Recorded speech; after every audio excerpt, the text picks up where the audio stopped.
Hiya, Barbie. Hi, Ken. You want to go do a podcast? Sure. Jump in.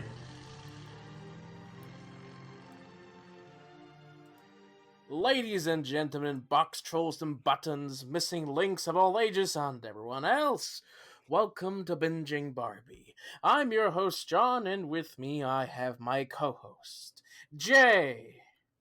I like to podcast alone. So do I. Let's do it together. Anyway, this is a podcast about toy media franchises, 2000s nostalgia, and whatever else we want to talk about. And this week we are here to talk about Laika's second feature film, ParaNorman. And we have a special guest, Samariel. Do you think maybe we should stop at a graveyard and dig up some other 18th century corpses? Wouldn't be a bad idea. Mm. Hello! Yeah, welcome back. Been a while since we've had you on. I Feels mean, like. it's been since New Moon. Yeah. I'm curious before we dive into this. What is everyone's history with ParaNorman? I remember watching this movie back when I lived in Illinois, because it came out in 2012, so I was still living in Illinois. And I remember watching it in our my dad is a huge AV nerd, so we have not had like a regular TV until like now, and even then. And so we had a big projector screen in our movie room, and seeing that thing on that screen, I remember having very profound feelings. I mean, I wasn't that young in 2012. I was like early high school, but I was still just like, oh my god, I'm gonna think about this for a long time. And I did, and I do. Had you seen Coraline before this? I don't know if I had. I think so. It's entirely probable. I feel like that was a Redbox movie that my folks at one point grabbed. I can't remember which I watched first. Probably Coraline first, just because of the chronology of all that. I mean, I grew up with like the Wallace and Gromit movies, so like when it came to stop motion, I was not unfamiliar. Coraline was definitely rad. Which came out first, Corpse Bride or Coraline? Corpse Bride was before Coraline. Corpse Bride was first. And okay. Laika did some work on that, but that is yeah, I know it's a different project. studio. Yeah. But in terms of like stop motion, I was not unfamiliar. And yeah, Coraline was definitely rad because I again, growing up with like, you know, Wallace and Gromit, there hadn't been much in the way of like spooky stop motion other than like Corpse Bride. And Coraline was definitely rad in how like fantastical it was. But when it came to like, again, profound feelings, it was ParaNorman that got me. Yeah, it has like, even though it's interesting that Laika is for their second film going back to the sort of horror-ish subgenre, but this is a very different feeling film from Coraline. Yeah, John, had you ever seen this before? No, but at the time I remember seeing the trailer for this film a lot when I went to the theaters. So like it was a project that I knew was coming up that I guess I was vaguely interested in, but at that time, I guess like the supernatural and like zombies were not something I was particularly interested in the most. Plus, this film came out around the time I was moving to Ecuador, so it wasn't on my mind at the time when it came out, so I just never got back to it. Yeah, I don't remember if I saw trailers when this was coming out. It was kind of like John, that side of things was not something I was super interested in media, the spookier or the zombie stuff. I did not grow up in like neither of my parents like horror. So that was just not a genre that I was super cognizant of. But yeah, then a few years. Oh, go ahead. Oh, no, go. I'm just trying to think of, because there was like a random, I guess not random, because The Walking Dead was a comic first, but like, was this like during the zombie craze that was happening in media? Oh, yeah. Yeah. I think that's like mid 2000s all the way to like mid 2010s, and it's kind of continued like there it's fuzzy where exactly it started and where it ends. But yeah, this is Mm, Walking Dead is coming out. yeah. So I'm yeah, trying to Z think around Nation this was time what else. huge. Yeah. Zombieland was out by now, yeah? Yeah, that was Yeah. 2009, so Yeah, yeah, 3 yeah. years before this, so Okay, yeah. so yeah, it's Yeah, the it's it's next well within year that we'd pocket. see World War Z. Yeah. Oh yeah, Mm-hmm. World War Z. Or no, I think oh yeah, no, 2013. I always think of this as a 2013 movie for some reason. Hmm. Just it feels very 2013 to me. It's It's this fair. one and Frankenweenie, which also came Oh out the God. same year. Um I always Oh get the boy. years mixed up. I always think Frankenweenie is 1 year earlier and that this one is 1 year later, but they're both 2012 movies. Hmm. But yeah, I saw this. I was trying to figure out. I must have seen this in high school, Hmm. probably after I had seen Coraline, just like on Netflix or something. Hmm. And then I rewatched it a couple years ago just to catch up on it, and now I've seen it a third time here. Hell yeah. Yeah. I think in total this is my second viewing, but Oh, like okay. it's still like it's still I mean, in 2012 I did not have access to like making my own media collection. Like that just wasn't Yeah. going to be a thing, especially with, being in high school and then going off to college. It's only now as an adult that I have my lovely DVD collections on either side of my room here. But, it is regardless of whether or not I could own a copy, it is one that has stuck with me very much just in my brain of I mean, in my friend group, I'm now friends with a lot of people who really have a lot of love, especially for these kinds of horror films that are like kind of horror, but mostly but more emotional than you might see in like your average. Yeah. This isn't a Hammer horror film. Like there's more like thought there. But for my friend group, they're all like Coraline people. Like that is the one that they swear by and stand by. Like that is the one that they love. And I do love Coraline as a Michigan Water Witch myself. However, of the films that like really stuck with me, it was weirdly ParaNorman.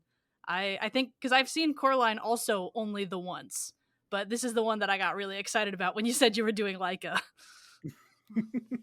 Yeah, I'm glad of because I did think of you for some reason. I don't know if we've ever talked about Paranorman, but when we decided to do Leica, I was like, oh, I think Sam would have something interesting to say. So I am glad that that is the case because I am more of a Coraline person, but And that's I that's do so love valid. Paranorman.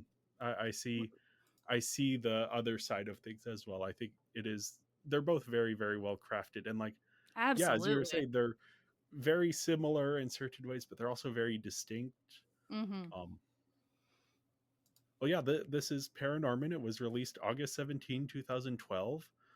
Production began in 2009, not long after the release of Coraline, so it was in production for 3 years. This is directed by Sam Fell and Chris Butler.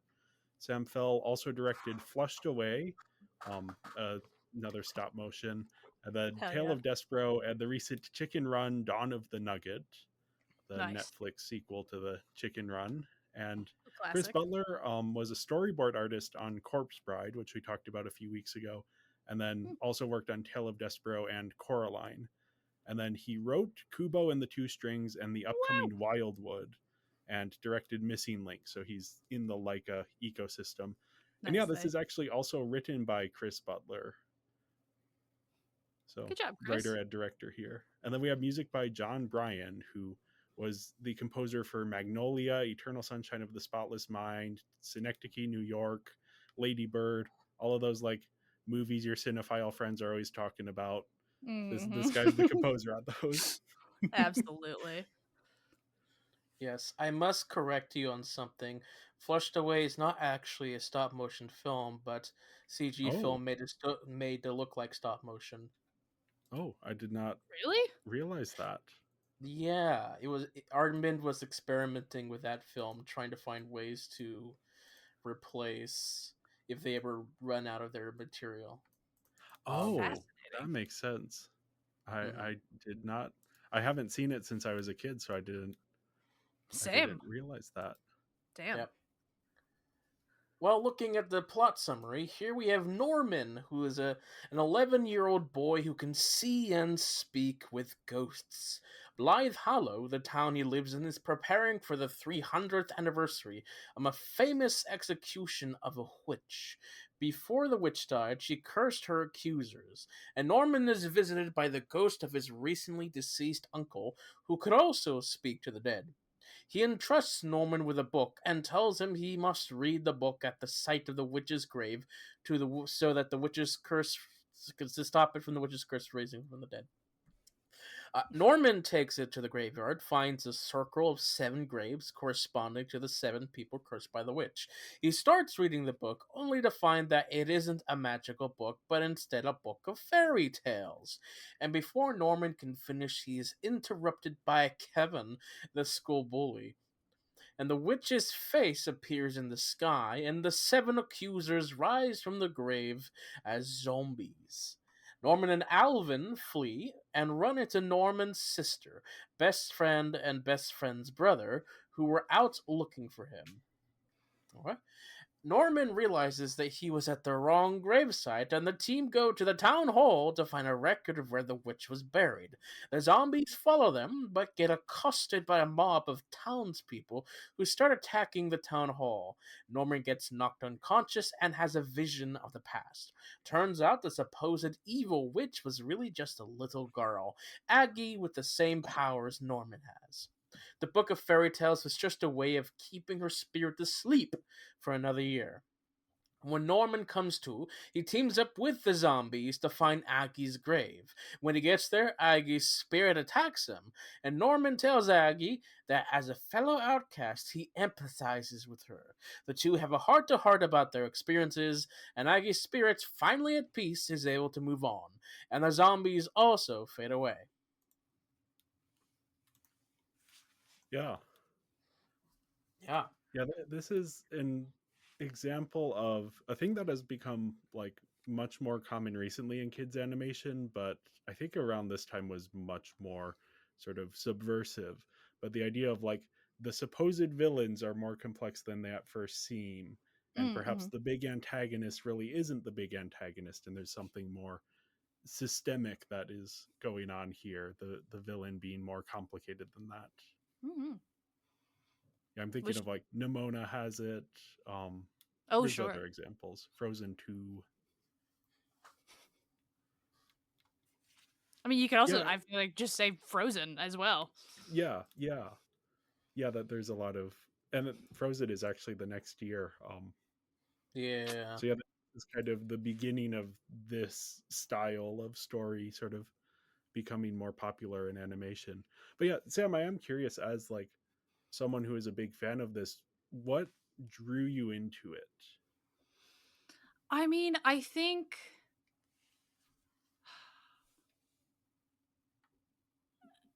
it's definitely like more profound. Like I feel like I keep saying the word profound, but like the way, the complication of it all, like how complex the overall situation is, um really kind of spoke to me as a kid. Especially, I'm in the middle of high school, which I feel like is peak nobody understands me, I feel like a monster in my own skin, uh peak years for that kind of situation. And so like I'm gonna try really hard not to cry while I'm talking about this. So there's so much to relate to on that level of just like the absolute rage that is in a child who feels slighted by a situation they have no choice in, like they can't affect, because the world around them has made various decisions that unfairly affect your life.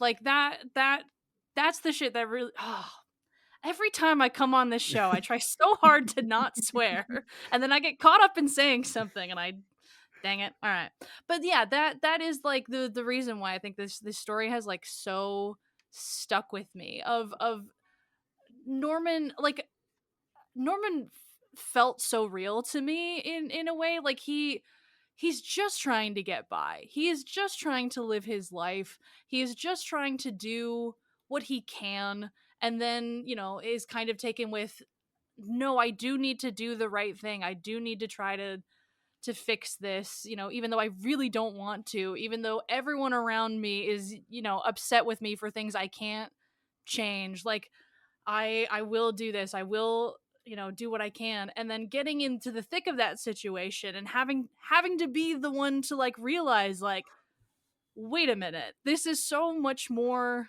than I thought it was. And I think that's so, again, like, that is such a profound thing for a kid to be in that situation and go, the adults in my life, like, are not correct. They are not handling this well. They are incorrect here. Like, they are not seeing what is happening because they don't understand it and they don't want to understand it. And I feel like that is such a complicated feeling that kids do have, but like are like struggle to articulate. And so like this really, this spoke to me on that kind of level, as well as, yeah, the then having to then confront this person who is so much like yourself and seeing so much of yourself in them, like with Aggie kind of at the end, and being in like that kind of a situation of seeing what you could become, as well as just like, how can I express to this person who is so in pain that they need to let it go? Like, how can I get this person to understand that I understand them? And again, very complicated feelings for Yeah. kids that is Yeah. so difficult to articulate. And the fact that they not only did that in a story, they then like did it through puppetry and like visual like language was just so stunning to me as a kid who didn't have all of the words, who couldn't really express myself, who was really only just kind of starting to understand what systematic oppression in my life looked like being able to say that, being able to point out these complicated feelings that I am dealing with. It's not because of me. I'm so sorry. Oh no. You are putting this all so beautifully that this is such a big this is dealing with these big ideas in a way that just makes sense, and like putting them in this narrative and kind of using the language of horror movies and zombies and all these tropes and Yes. witches, and like turning it into something, a commentary on society and on people's roles, and like the role of outsiders and outcasts in society. And how the society itself structures makes outcasts, the way that it is Yeah. designed to put people in that position. Like the watching the mob scene in Yes. 2025 and just thinking about the political landscape that we currently exist in, and like Yeah. the absolute fantasy of getting to stand on the stairs and be like, you are wrong, stop what you're doing, and let's help each other. Like the I know that like it just kind of can't happen in the way that our world is structured, but the wish that it was, Yeah. the Yeah. fantasy of a film in which you could just say, hey, you're being dumb, please stop, you are hurting people, and you will continue to do so if you don't. Like, it's just, yeah, I love this movie. Yeah.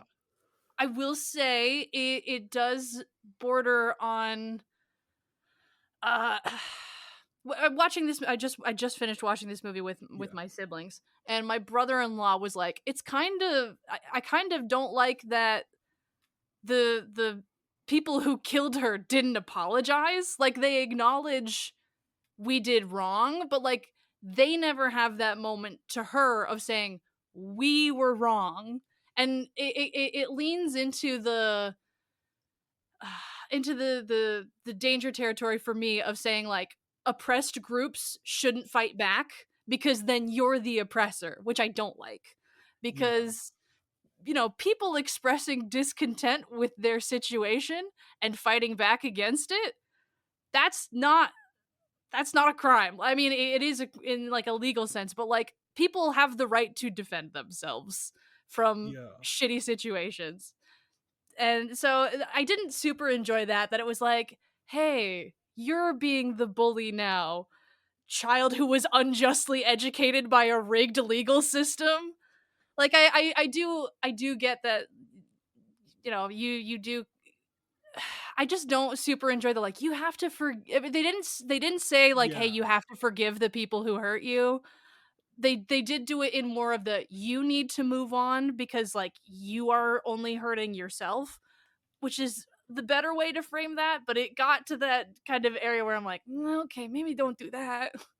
Yeah, But I think they are smart in that they never condemn Aggie for her lashing out at her accusers. mhm, Like, even though that scene is framed as like this very traumatic thing, it's very clear that like she is reacting in real time to what is currently happening to her in this mhm, situation she's in. Whereas like in the present day, the things she's doing are hurting people who aren't really responsible for that. That it has now grown beyond. But yeah, that is kind of the when you start to bring in the real world stuff, the metaphors start to get a little weird.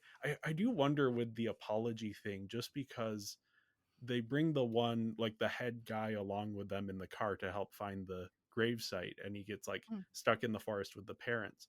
I mhm. wonder if there was originally a scene of like him having to confront Aggie and be like, hey, we were wrong. And then just like with time and stuff, because stop motion is so difficult that like Correct. a 3-minute scene of doing that would take Mm-hmm. months and Like months to months. complete. Yeah, So, absolutely. so maybe they decided like pacing wise, it's okay. Maybe we don't need to do that. But yeah, Mhm, there is that like when the zombies fade away, that they have been given this absolution that mhm, we don't see why they deserve that absolution. mhm. Yeah, and Yeah, that's the yeah, tricky part of it, but it is, yeah. yeah. Overall, It's though, also it's a kids I love movie it. that needs a It's a kids' happy movie. ending. Yeah, yeah, So yeah. Yeah. yeah, I think just centering the story on a witch character Mhm, is just really smart. Just because like historically the cultural consciousness of what witches are today is exactly how they're showed at the beginning of this. They're like mhm. green skin, evil women, long noses, Yeah. brooms and stuff. And like there's a lot of religious and cultural and historical reasons for that depiction. Um Mhm, but that's not what witches were at all. People who were accused of witchcraft were people on the margins of society, usually older, childless, and unmarried women. mhm. Um, and like these, I was doing some research into this. Witch purges often corresponded with times of famine or disease or other socioeconomic turmoil.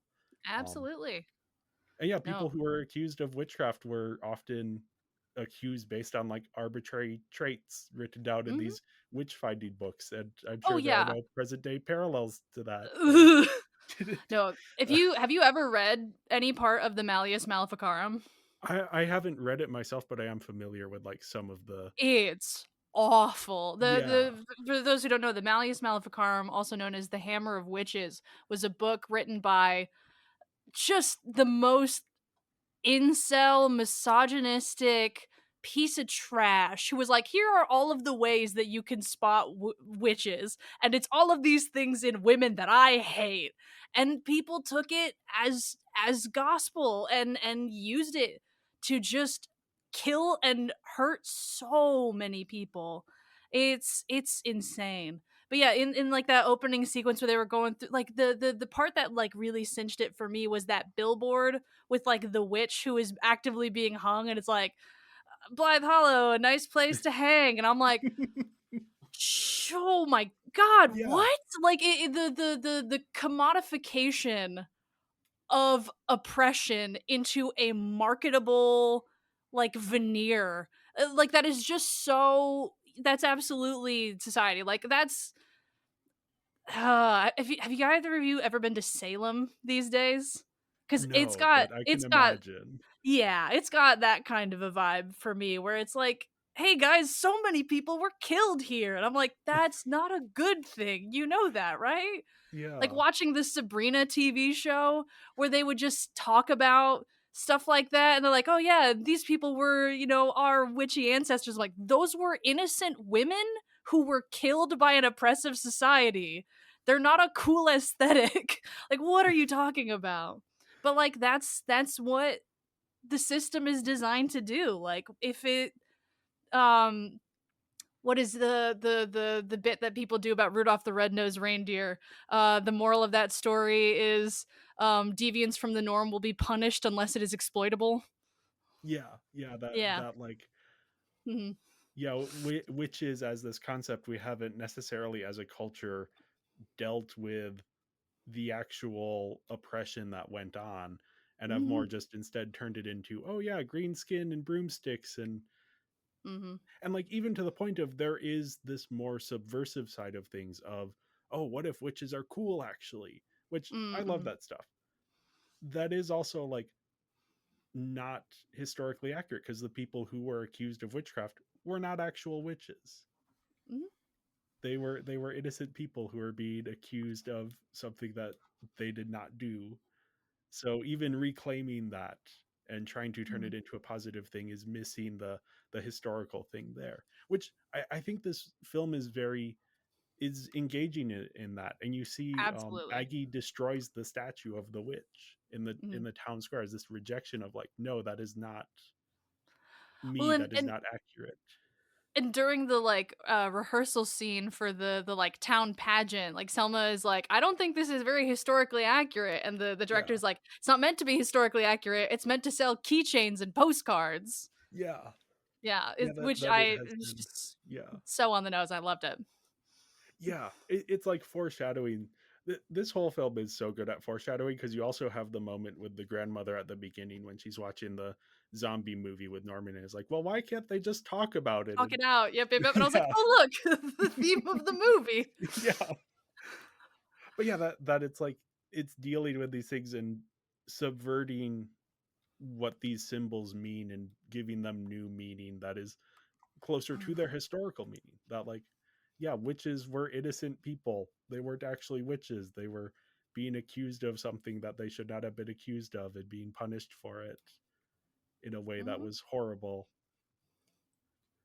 Yeah, it's just, yeah, it's such a smart way to address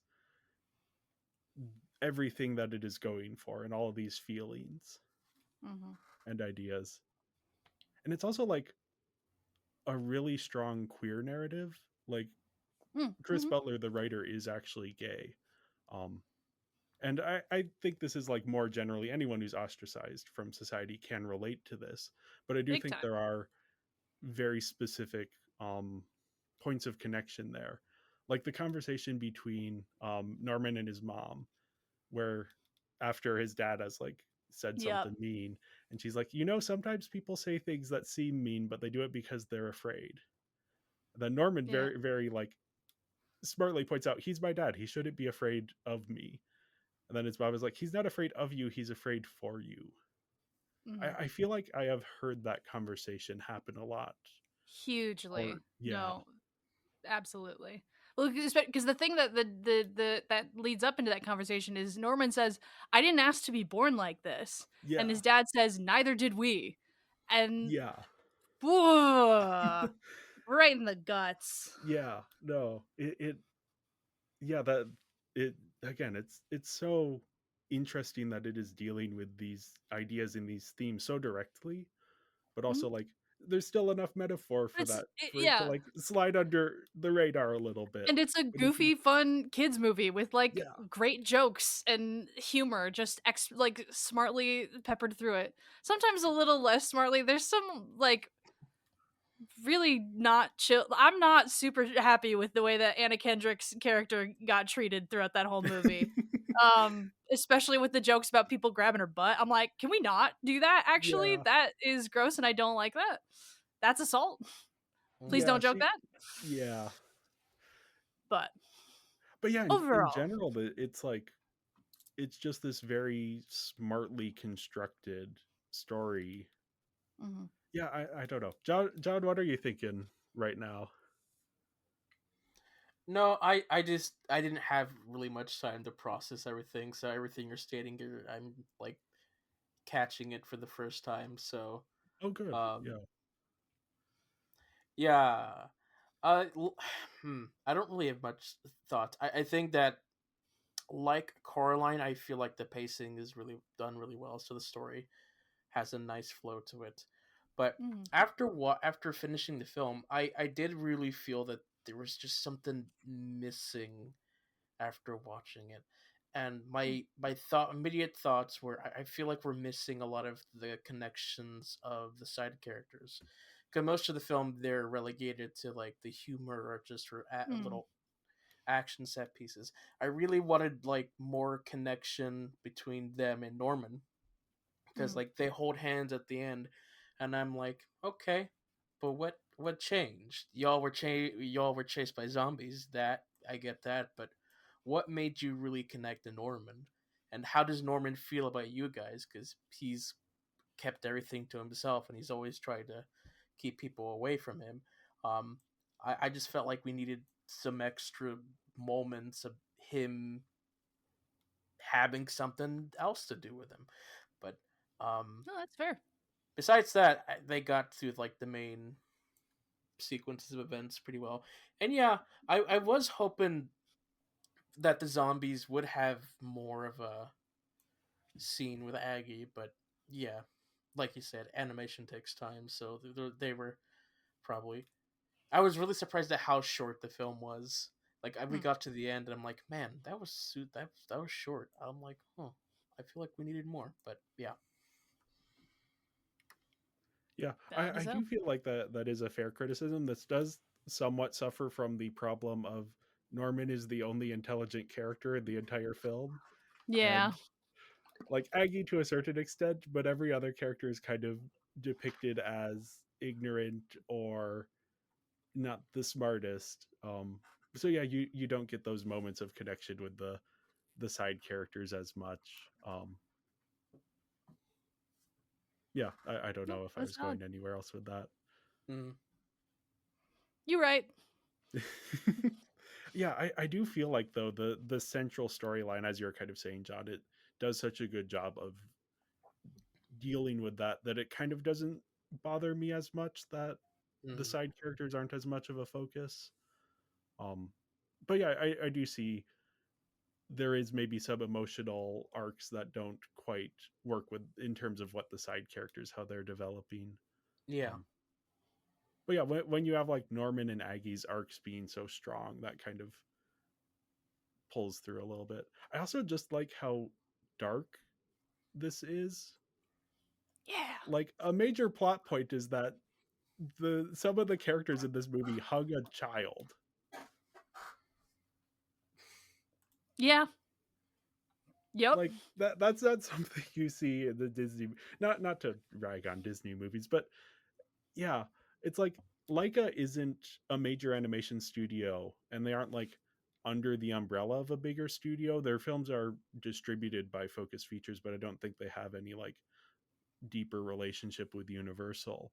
So they Mm. have this freedom to push boundaries a little more, and that allows them to like, yeah, this probably wouldn't hit as hard if it were a more lighthearted film, which it is For like sure. lighthearted and humorous, but there is It's that got its darkness moments, there. but yeah, absolutely. The, Yeah, the the hinge point of this movie is a gross miscarriage of justice on a child.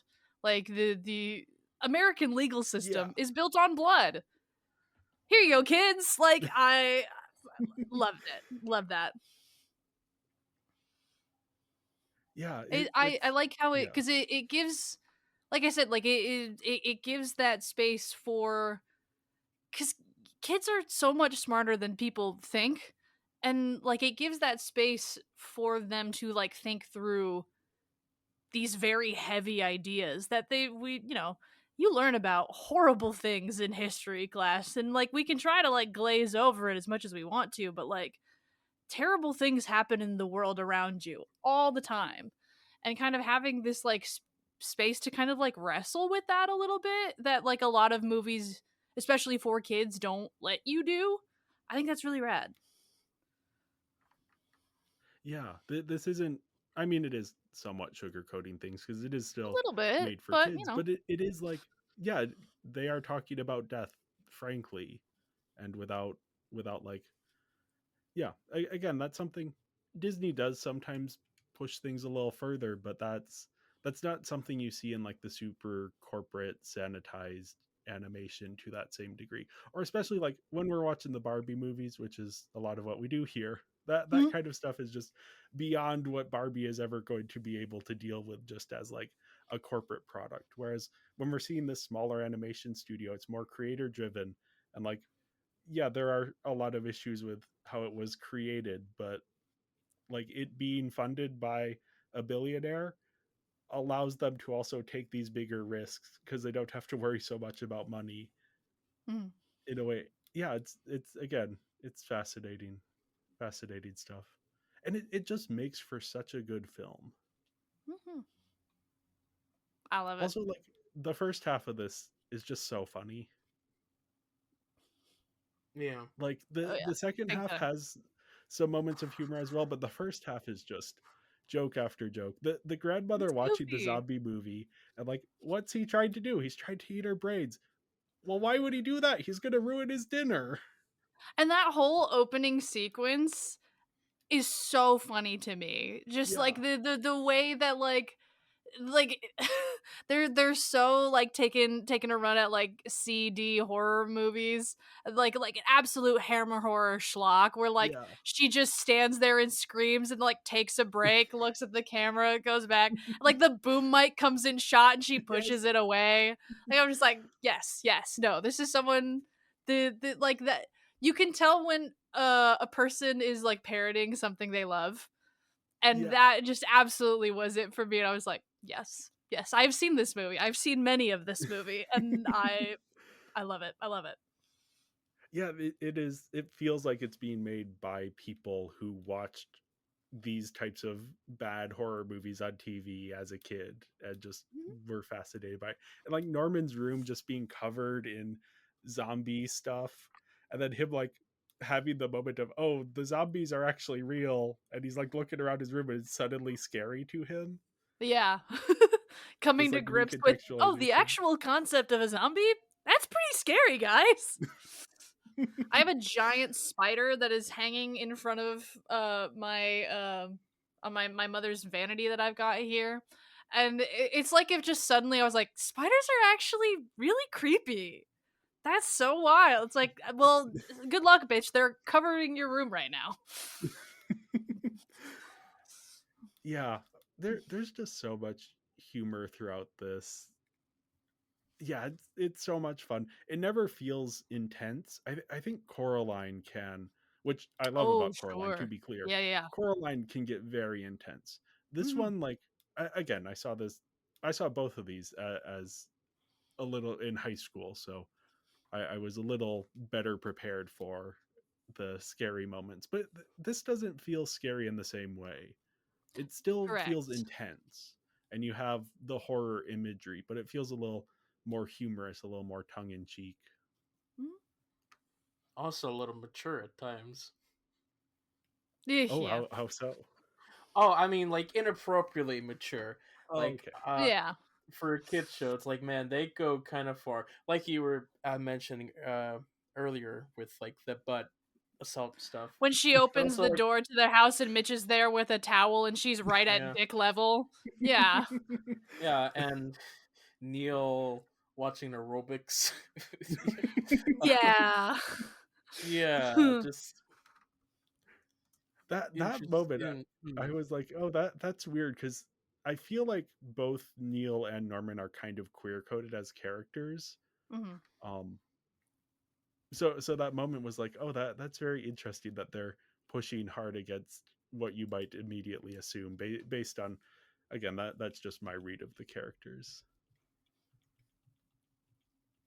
But yeah, this is such a fun film, but also one that has so much depth as we've been talking about. Hmm. Mhm. Yeah. Any thoughts on the story before we move on to characters? I know those overlap a whole lot in this particular instance, since the characters are so fundamental to the narrative here. I think it was rad. It was a good time. I loved it. Yeah, I gave the story a 4 out of 5. Not quite at Coraline level for me, but just very, very smartly constructed. And then the stuff it is dealing with and the metaphors of the themes are all excellent. Sam? I gave it a 4.5. I'm honestly, I mostly knocked it down for those weirdly inappropriate moments. But yeah, overall, I just thought this was such like a really good, like I said, the word I keep using is profound, but like giving that space, like dealing with these heavy things and doing them really smartly. It's just rad. I loved it so much. Yeah, and I gave it a 3.3, which is a little less than Coraline because after again I mentioned that I kind of felt like there was just some aspect that was missing after watching the film. So yeah. Well, yeah, on characters, first up we have Norman. Um, he's a kid who is obsessed with horror and the macabre, which makes sense given that he has this ability to talk to the dead Mm-hmm. and see them as well. There's some good gags with what he can see Oh yeah. and what's going on. I mean, yeah, just thinking about like the life that kid leads, the concept of death that has to give you. Yeah. And I mean, first off, this town is so full of dead people, which was like I was like maybe once every couple of blocks, but it was like no, here's a block that is just full of ghosts. Like, oh wow, okay, a lot of people die terribly in this town. But no, I love Norman. I think he's a really interesting, really complicated character who is, you know, so young to be dealing with this stuff, but that is so real of kids just having to deal with really difficult situations and you know, of kind of knowing I'm kind of on my own with this because no one else is going to help me because no one has helped me because no one can help me in this kind of situation. Yeah, I love him. He's a good kid. I I like that guy. I like that guy a lot. Yeah, and he has this arc of like having to come to terms with like people are going to treat him poorly and he has to learn to be better than that. Mm. Which yeah, it's such a like complicated and difficult thing to do even for adults of like be the bigger person. And yeah, there is like debate as to which situations that's good to do and which situations maybe you need to be a little more assertive. But yeah, this is just like he's such a fascinating character. And yeah, similar to Coraline where he is put in the situation of he has to be the grown up. um and this one has bigger like social um Mm. implications than Coraline's situation, which is more personal. And yeah, it is like his status as a social aspect give or social outcast give him the tools to actually deal with the problems rather than just like pressing the snooze button for another year. Mhm. Yeah, I do really love that. Is that rather than just yeah sweeping over this like again horrific systemic problem that like this terrible thing that happened to a person who never received justice, and rather than be like, well, I guess we'll just keep doing what we're all supposed to do with the big song and dance, he's like, let's address the root of this problem and get on the level of this person who is hurting. Like I love that. I love that so much. Yeah, it feels so applicable to the real world of like because this is the case for so many social issues of like people dealing with the symptoms of the social issue rather than dealing with the cause of it, Mm-hmm. versus like actually going in and be like, okay, what is going on behind this? Why is this a problem we are dealing with in the first place, and how can we fix that at the base level, and then hopefully bring healing for everyone on levels above that. Yeah, I don't know. I'm being very vague there. I don't know what specifically I'm referencing, but yeah, that Norman is questioning for the first time in 300 years why are we doing this and not talking to her and seeing things from her side? And like there is the like I don't know if it's outright stated, but there is the implication that like the the accusers have been pushing this other solution kind of as like a way of avoiding their guilt, of like, oh, A if little she bit. just stays asleep, then we don't have to deal with Yeah, because they keep telling him the to like read the book. yeah. Yeah. Yeah, that they're kind of still even though they've come to terms with they were in the wrong, they don't really want to do anything about it. And so Norman has to be assertive and be like, no, we need to actually like fix this. I love it. Yeah. This movie rocks. John, what are your thoughts on Norman as a protagonist? Another solid, just child film protagonist from Laika. Yeah. I was a little surprised. This might sound weird, at how little his ability to see and speak to the dead was utilized here. Sure, yes, he does speak to Aggie, and he does translate for the zombies, but we see in the beginning of the film that the town is just full of all these dead people just floating around, and he begins to film. He knows them all really well. He speaks to them.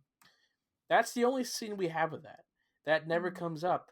I know. I was like really thinking, it's like, is he gonna like talk to them and like ask for their thoughts and opinions or their history? But it never comes up again, and it just felt like a weird thing to not have that Chekhov's gun come back again. But that's fair. just me just wanting to have more extravagance. But yeah, no. You think there'd Yeah, be like a dead librarian that they could have asked in the library of like, hey, Wow. where are the records from the 1800s? Yeah, No. I hadn't even thought of that. I think the film does a good enough job moving through things that it didn't even occur to me. So Sure. it's interesting that He's good. you bring that up. Yeah, I do think there is something though of like how among the dead he is like a popular guy, and among the living everyone thinks he's a weirdo. That yeah, it's that thing of like he gets along with I don't know where I'm going with this. Anyway, I find it interesting. Yeah. That moment when he's walking down the street and he's like, he is clearly able to socialize with people. He has the skills, but yeah, he is not. The people around him are not treating him well in the way that the ghosts around him are actually pretty nice to him. Yeah. We also have Neil, who is also an outcast, though he seems a little bit more at peace with it. He's kind of accepted his status as outcast, and he even like lists all of the reasons that people don't like him for Norman. Which is just kind of funny that he has this like itemized list of like, oh yeah, but he doesn't seem to be as interior about it as Norman is. But he is still like clearly being hurt by it. Like I love that scene where it's like they've written on Norman's locker freak, and then he looks over and Neil has something written on his locker as well. It's like, oh, this little moment of solidarity. And Norman, like, it's interesting their friendship that like I don't know what point in the school year this would be, probably around Halloween, so early in the school year, but that like Norman and Neil have like this history of Neil trying to be friends with Norman and Norman not really having it.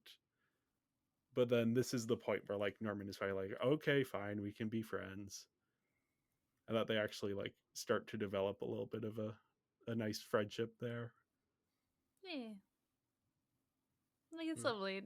I appreciate the, of Neil kind of not letting Norman off the hook, of being like, no, like come play fetch with my dead dog. Like, come on, all you gotta do is throw the stick. You can do it. I know it's like, I don't want to. It's like, you're gonna do it. Come on.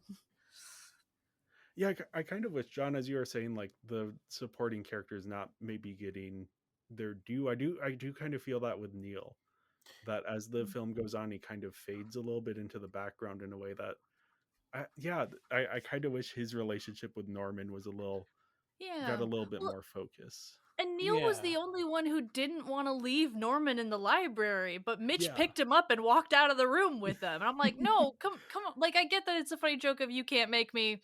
Turns out he can, but like, Neil wanted to stay and help. I mean, Yeah. he wasn't helping a ton with No. his very slow reading skills, but like, he wanted to help, and I was a little Yeah. surprised that they didn't let him. Oh yeah, when he's like, I finished it, 28 whole pages, and everyone else is like thumbing through the books. Asbestos and You. I don't know if you caught that was the name of the book I that he didn't was Yeah. reading. I It was great. Well, then later he's reading Sewage and You.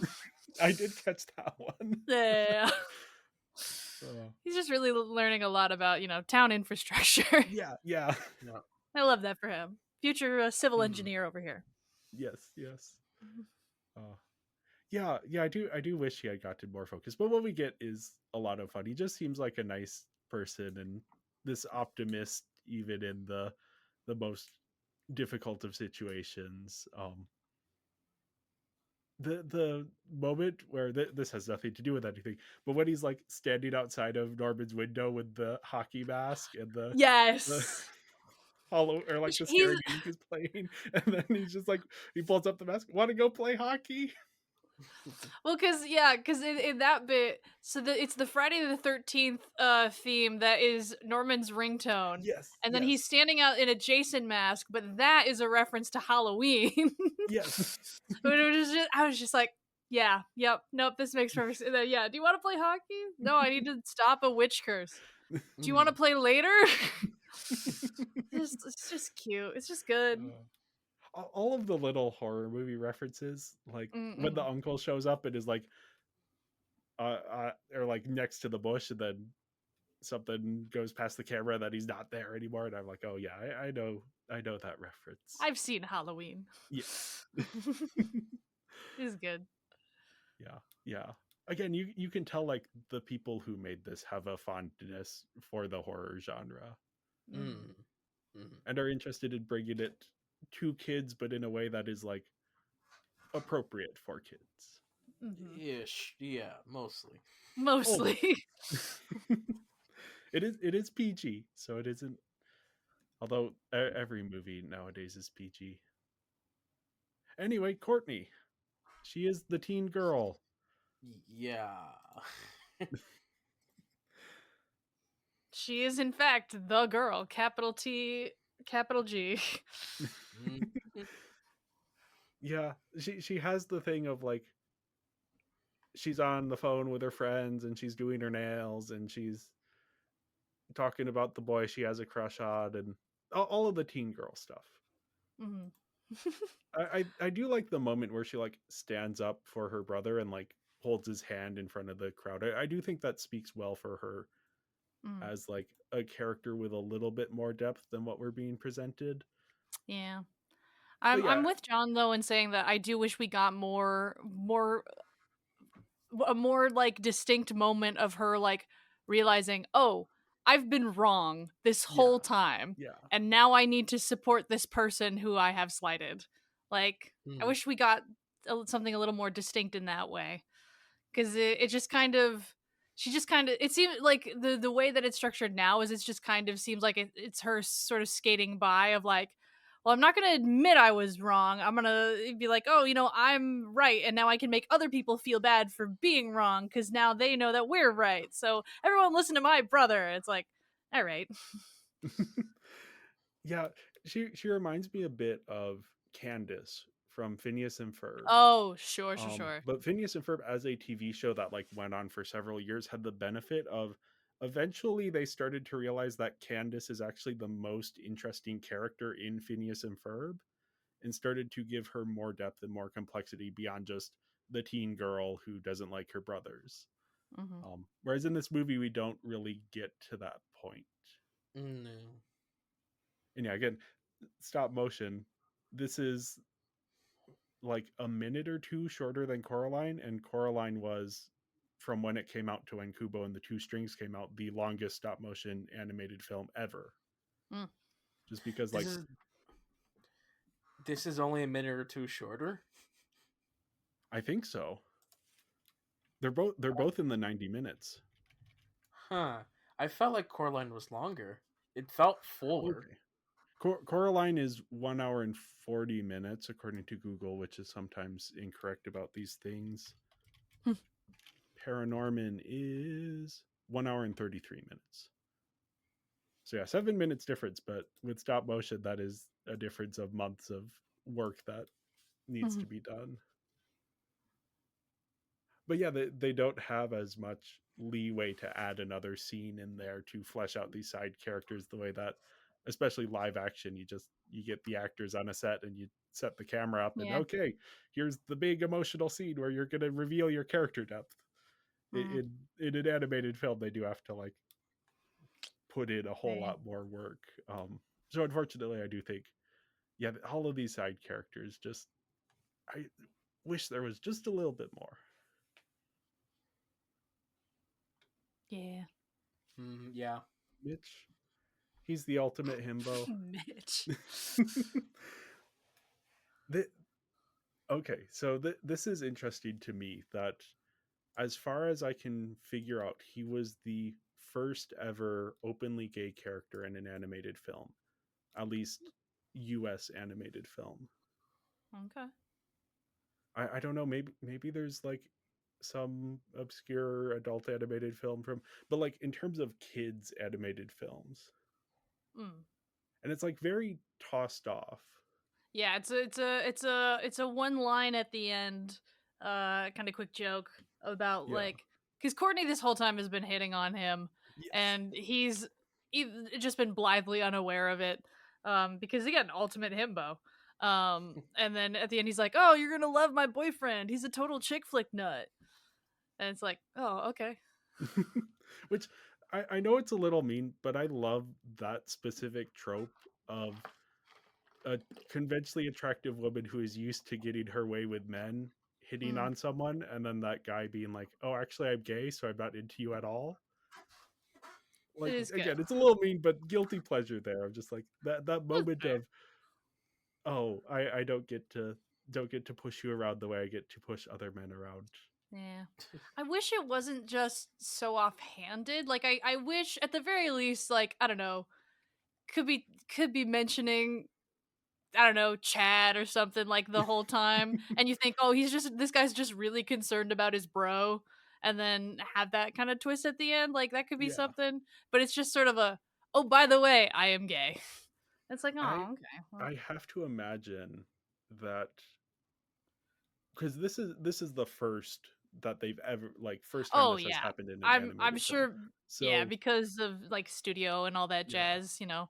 well, How many it times is has Laika, Disney so they're, announced yeah, the they new aren't like, openly gay character? yeah, yeah, which Disney does this all the time, even like All the now freaking over 10 time, years man. later. But yeah, I do wonder if, like, they were unsure if they were going to be able to do that and still get a PG rating. Hmm. So maybe they kind of kept it to that one line to kind of just, okay, we're gonna Yeah. just have that one line that we could cut out if we have to. And then when they got away with it, it's like, okay, well, that but yeah, I Yeah. do agree that they could have done a little bit more. It would have been fun to like see the boyfriend. Yeah. Like I'm curious what his vibe is. Just what we see of Mitch, he's such an odd character, because yeah, Yeah. he fits that like jock stereotype, the Well, himbo jock. and the like queer archetype, or like the queer trope that I could see pulling off really well with Mitch is that he does have a boyfriend, but he's not aware that they have been dating for so many years because he's just that thick. Like I could like that, but obviously, so it's, Yeah, yeah. But we only get like the one kind of bit. I wish it could be more, but yeah, yeah, it is still fun. It is still good. yeah. And there is like part of me that's like, oh, it's weird that Mitch is so judgmental of Norman in the beginning of the movie, but I do think it's Mhm. just like he's a himbo jock who like doesn't really know better. Yeah, I don't know. I want more from this character, but I think what we have here, the casualness with which it is treated, Mm-hmm. is very good. And like, yeah, since he isn't the focus of the story, we don't really need we don't need a scene explaining what this all means. It can just be like a tossed off line as like this joke that has been building through the movie, and it's like, oh no, he's just not interested in her in any way, shape, or form. But yeah, again, I do wish we had a little bit more with this character.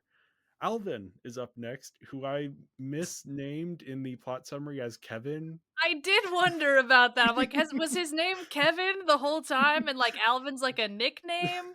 Where like if he turned the K sideways one day and was like, Alvin sounds great. I didn't know.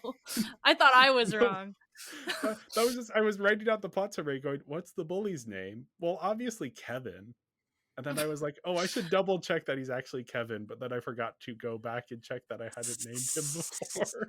Yeah, because So you call him Kevin, and then like a line later it's Norman and Alvin, and I'm like, okay. So, but yeah. So somewhat related, I love the scene where he's sitting in the bathroom and we've already been introduced to him as the bully, and he's trying to like graffiti his name on the bathroom wall, but he can't spell it, so he keeps like crossing it out and then trying again. It's a good bit. Oh. Yeah, this is the bully. You know it. You've seen it. Yep. Yeah, he has that little bit at the end where he's like, oh, now that Norman's cool, now I'm gonna pretend that I'm friends with Norman. Oh yeah. I think honestly my favorite moment with him though is when they're in the town hall and there's people banging on the walls. It's like, oh no, it's the zombies, and he screams, and then someone says, Mitch oh is no, like, it's oh, actually it's just grown grown up. up. He's like, no, run. That he is Grown as up. afraid of grown-ups as he is of zombies. Yeah. I did enjoy the lockpicking bit where they all like look at him of like, you clearly know how to lockpick, and he's like, yeah, and he just throws a sign through the window, a sign that says crime prevention. I was like, that's a good bit. That's a good bit. Yeah. Because it makes sense. It makes sense with his character that he would not have the be a little too lazy to actually learn how to pick a lock, so he's just gonna go for the easy route. Yeah, this is a character that I'm like, doesn't necessarily like, you see about as much interiority of this character as you really need to understand, like, yeah, he's a bully, he's also incredibly self-conscious and insecure. This is the one character I'm like, I don't really need more from you. Yeah. He's the bully turned ally archetype, but not on the focus. He's just, as soon as the zombies happen, it's like, all right, well, guess I'm gonna be in this situation now, and just drops the bully aspect of his character, and now he's just like going along with everything. I think there's a brief moment when he does mention like some parent who's going to chew him out or something. And I think that's just like a little reference to like, oh, he probably doesn't have the best home life, and maybe that's where some of this is coming from. But yeah, he doesn't have a ton of interiority beyond that. Now, someone who does have a little bit more interiority is Sandra, aka Norman's mom. And like, her son is gay and her husband is mildly homophobic, and she's stuck in between them trying to like make sure none of these relationships burn down the house. Mm-hmm. Like she's the most emotionally intelligent character in the film, but she also isn't quite sure how to go about things, how to best serve everyone who she is trying to be close to. Yeah. She's really trying to maintain the middle ground, which in these kinds of situations, there really is siding with, trying to maintain that middle ground just makes you side with the person who is doing the abuse. Yeah, her line of like, oh, your dad's not scared of you, he's scared for you. It's like, cool, like, he's still being a terrible father and not helping me whatsoever. That's not okay. Yeah. but I do get the sense of like I don't think she is. I think she has tried to do the best she can, and that's just Mhm. kind of like beyond her Oh, yeah. abilities as a mom. Because Yeah, like, it's one of those, like, you understand the situation that she is in. Doesn't make what she's doing right, but, like, yeah, it's yeah, like, no, yeah, I understand this. This yeah. makes sense. I think my favorite moment of her, which really summarizes who she is as a character, is when Norman is climbing up this bell tower and the witch is like throwing lightning down. She's like, Perry, do something. And then her husband just yells at Norman, Norman, stop doing that. Yep. It's like, that's not what she was saying when she said to do something. She could have yelled at him herself, Mhm. but she also doesn't know how to deal with that situation. She's like, I'm going to pass that responsibility off to someone else.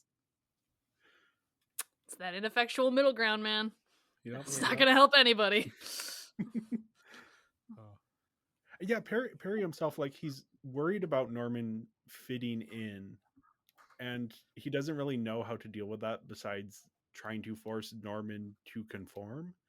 It, it's this thing of like, which I think you see a lot, both for like queer people and just anyone who is socially outcast or potentially socially outcast, of sometimes the parents who are trying to keep their kids safe end up being the ones who enforce social norms the most strictly, not because they agree with those social norms, but because they want to keep their kids safe and they don't know how to teach their kid to stand up for themselves.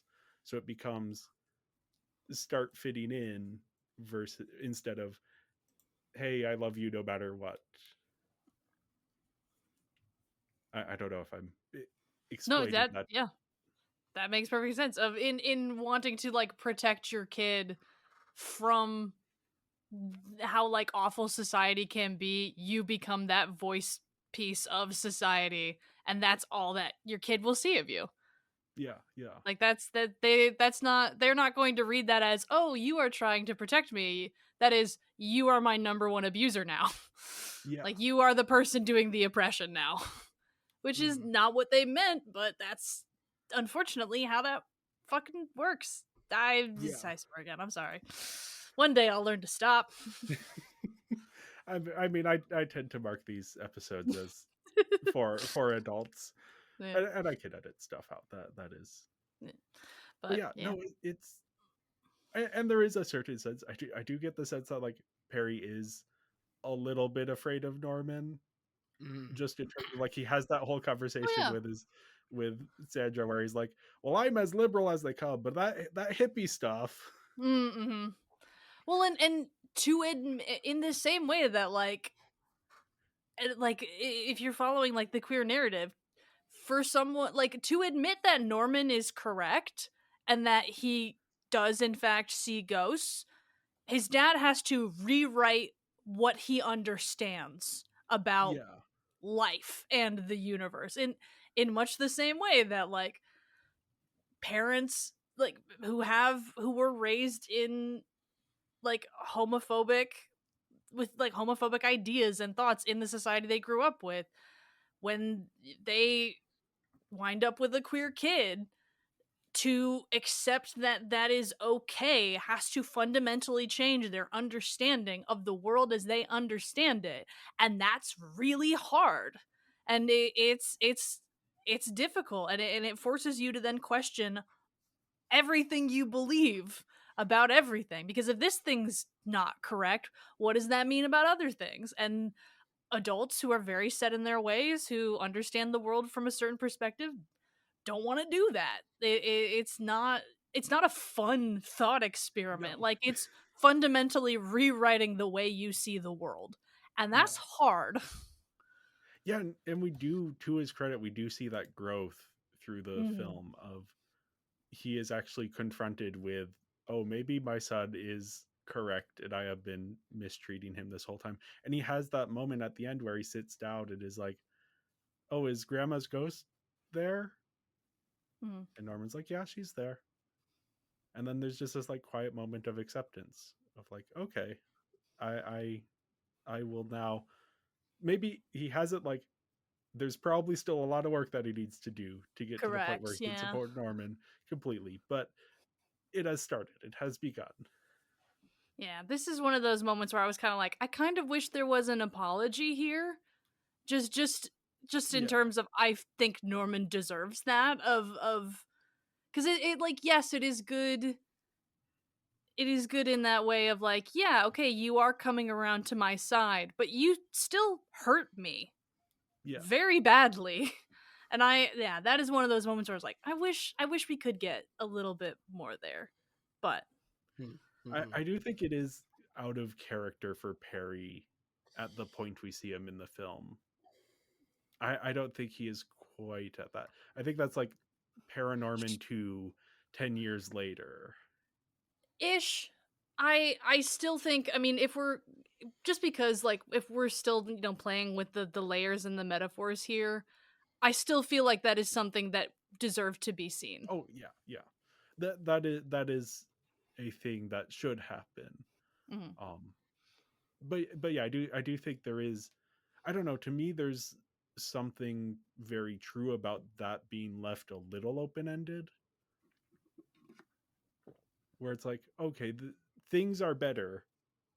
There's maybe still a little bit more that has to happen before everything is been resolved. And yeah, that's just, I like a little bit of ambiguity in where my stories end. So that might just be a me thing. Mm-hmm.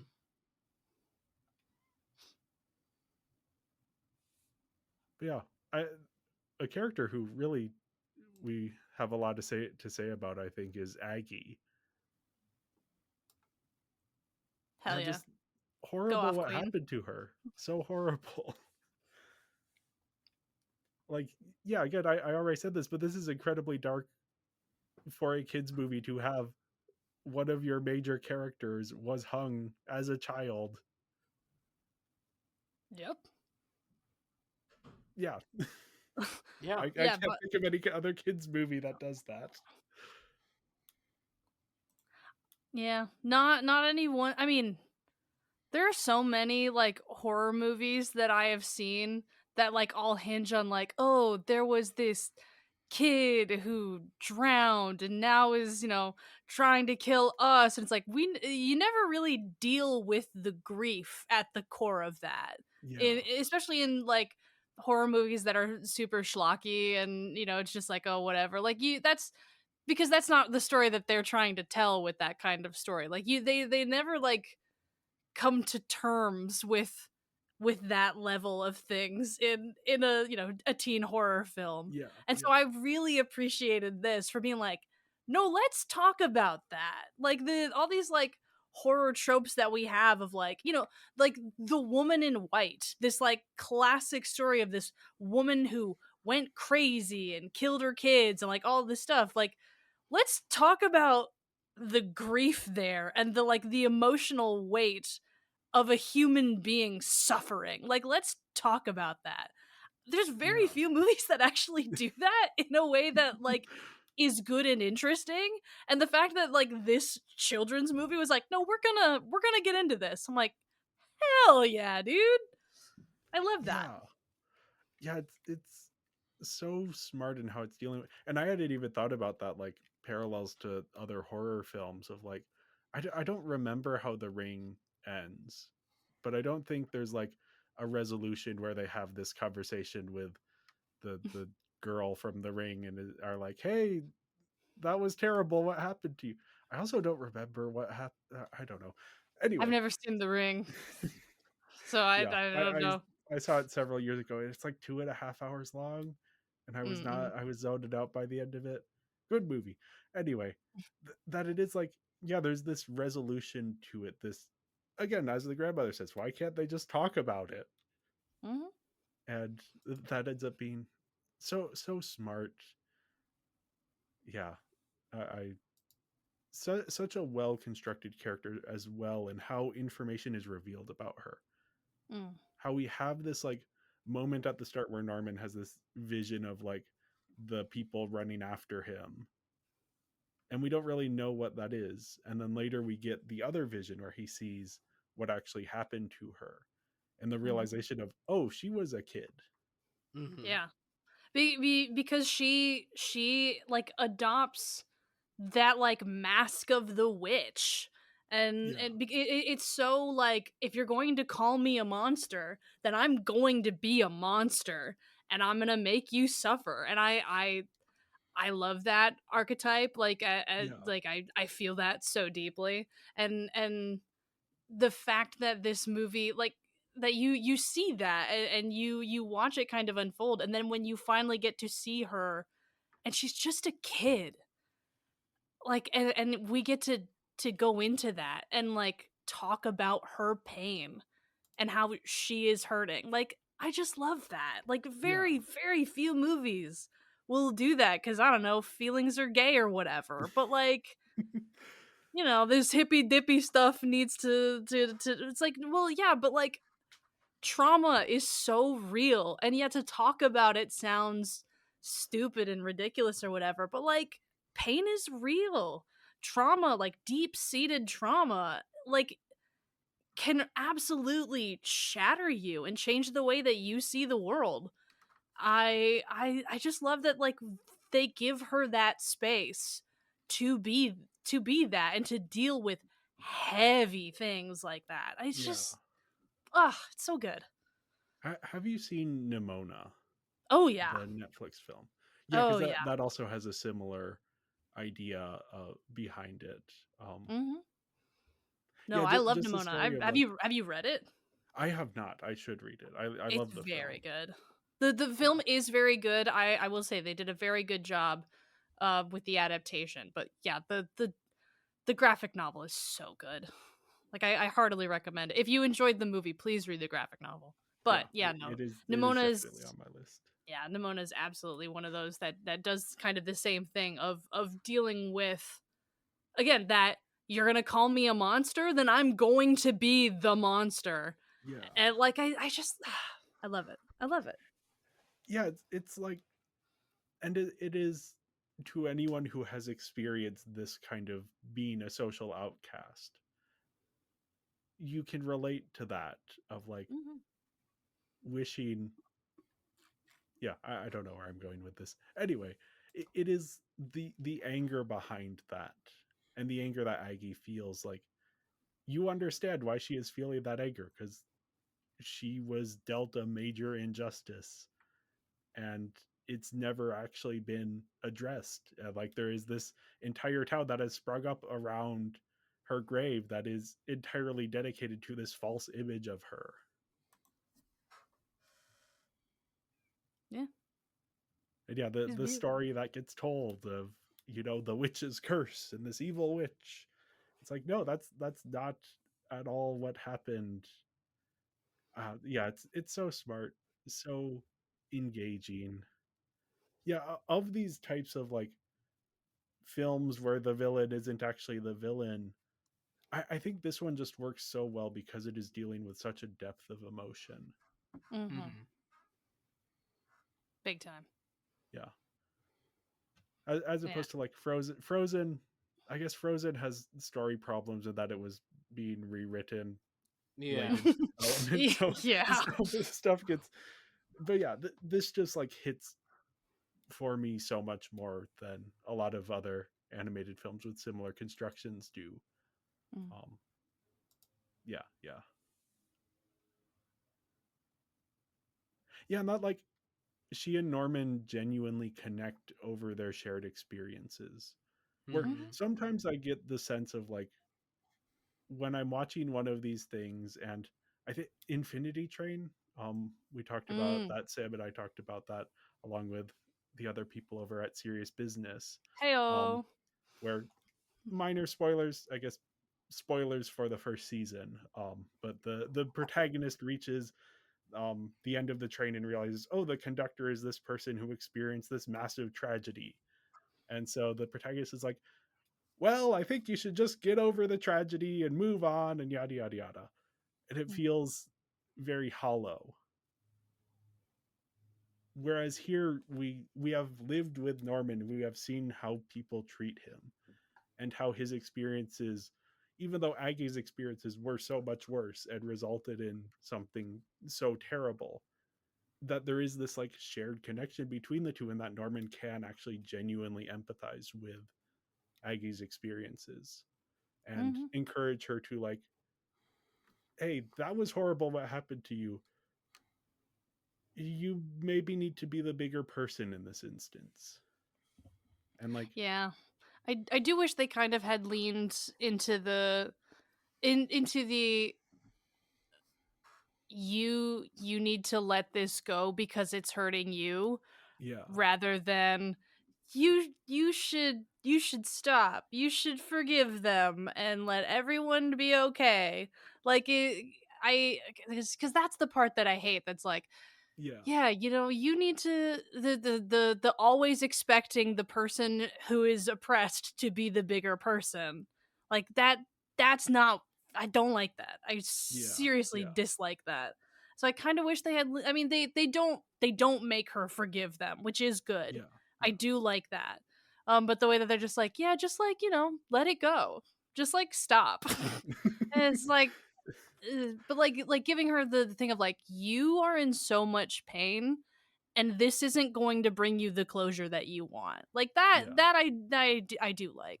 So yeah, it is good, and I do like the way that they do like try to grapple with it. It is good. Yeah. And I think this is also kind of one of those moments where the metaphor of the story doesn't translate as well to real life if you're trying to one connect Mm. these things. Where what it's saying is more a lesson for this particular instance in the story rather than an overall like everyone should react this way. At least that's my interpretation. That it has been like 300 years since this all happened, so the people that Aggie is hurting are not the people who are actually responsible. But yeah, again, that is something that doesn't apply clearly to real life because we don't generally have 300-year-old witches interacting with modern society in this way. Not that we know of. Not that we. Good point. Agatha's out there doing the witch's road. Yeah, my mom came in and joined the movie like at the very end, and she's like, "Who's that?" I'm like, "That's Agatha, the witch." And my mom was like, "Oh, is Agatha all along?" And I was like, "Mom, Yeah. mom, no." That's exactly the joke I would expect my mom to make. Mm-hmm. But yeah, the zombies. Before we get into like the deeper questions about morality and stuff, and if they should have had better resolution, I just love the subversion of the zombies show up in town, and this giant mob comes to accost the zombies. Oh yeah, Yeah. yeah, shoot him It's in like, the face. Like, yeah, yeah, that makes a yeah. lot of sense. That it's like, yeah, even though the zombies are scary, they aren't trying to hurt anyone. Mm. And But yeah, we don't get that for a little okay. while because they're like chasing Norman, but they aren't chasing him to eat his To eat brains. They're him, chasing him yeah. because he has the book and he has the ability to hit the snooze button on the witch for another year. Yeah. Well, and that Mm-hmm. plays into like the overall theme of like, we made an assumption about this kind of person because of semi-arbitrary attributes about them. Yeah. We operated off of preconceived notions about the kind of person you are and what you're going to do, and we will treat you thusly regardless of what you do, or like we're just gonna run with it. Like and it I did enjoy that and appreciated that very much. Like that's clean storytelling right there. Yeah, yeah. And it's just mob scenes are fun in movies, Mhm. in comedy movies, because you can get mobs to do funny things. Yeah. The way that the So mob is still going even when the zombies like have crawled out of it. yes. It's Mm-hmm. like like in a cartoon when they like do that big like dog pile Yeah. fight, but that's just a big like swirly ball. And it's the person who is supposed to be in the middle of it fully left the ball, but the ball is still going. Oh. This is good. This is good. Yeah. Also, I don't have a separate spot later down for the police lady, Oh my but when god. she shows up and is like, "What's that civilian doing with a gun? They aren't supposed to shoot people. We are." I'm like, She's like, you can't be blindly shooting at civilians. That's the police's job. Yes. yeah, Yes, because good. Nope. I had forgotten, You're but right. when she showed up, and like so often, what an issue with horror movies is that they often end with the police have shown up and now everything's fine. That Mm-hmm. the police represent some kind of authority that like the Deus Ex Machina. The police are going to Mm-hmm. solve everything. So when this character showed up, I was like, oh, is that something that's in this? So then when they have that joke of like, oh no, she is actively contributing to the problem, I'm Mm-hmm. like, okay, they're being Oh, smarter good, about that good. than I was thinking they were going to be. No, we understand societal issues here. Love it. I love the scene where the lead zombie is just sitting in the backseat of the car giving directions, and Mm. just the way he's just sitting there looking like awkwardly around just looks so adorable and funny. It's like, yeah, he's from the 1800s. He's a little confused about your minivan here, but let's just drive. Mhm. Also that they're Puritans, and like when they walk into town, they're immediately like they see the bar and I forget what all they see, but they're like, oh no, this The society. casino, yeah. Yeah, yeah. What a degenerate world. Yes. Oh. Oh, yeah, no, it's just like My the brother in humor of all Christ, that. this is the world you made. But yeah, they do like have to then deal with like they did the wrong thing. And then even though they're like they know that they did the wrong thing, they are also trying to cover it up. And that putting Aggie to sleep for another year is like I don't know, maybe I'm reading too much into it, but that it's kind of a way for them to go another year without actually dealing with what they did Mm-hmm. wrong, Absolutely. that they haven't fully atoned and are not yeah, that they haven't Yeah. gotten to that point, to that they Norman kind of Still needs dealing to with the push it symptom. to Yep. yeah, yeah. And yeah, that their attempts to cover it up have just made it even worse. Oh yeah. That it's now been 300 years and Aggie has actually literally forgotten who she is and is Mhm. now just this spirit of rage. Like, yeah, if this had happened like 5 years after, it might have not gotten to the point of like lightning in the sky and rioting in the streets. If these accusers had actually like owned up to it, and everyone would have been able to move on a little bit more peacefully. Again, just speculation. I don't know if that's Mhm. what would have happened, but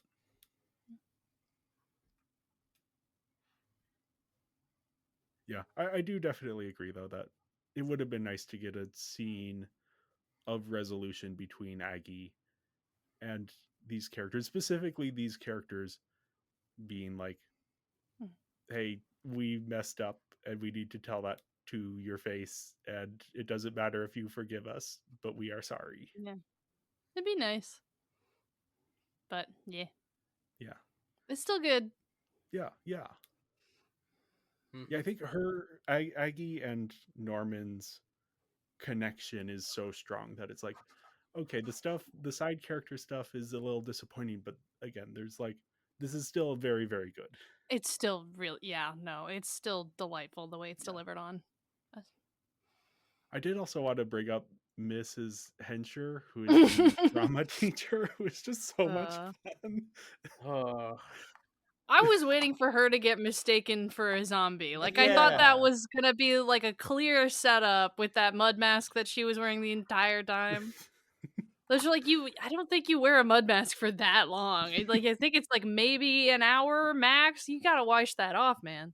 But yeah, she's still absolutely insane in the way that I think like Miss Darbus from High School Musical Yes. is insane. Yes, I thought of that as well. Yeah. When she like jumps up on the car and is like, "Cry havoc and let slip the dogs of war," and everyone in the car is like, "What?" And she's Yeah, like, "Let's get him." her opening line of "you stink of illiteracy," I'm like, Yes. this is a high school drama teacher. This is Yeah. this tracks. Well, now it's just high school teachers in general. This fair enough, fair enough. Oh, yeah. Yeah, she's fun. She's I also wanted to insane. bring up oh yeah, this is okay, this is an issue that I have with the film. Mr. Prendergast, who's Norman's uncle.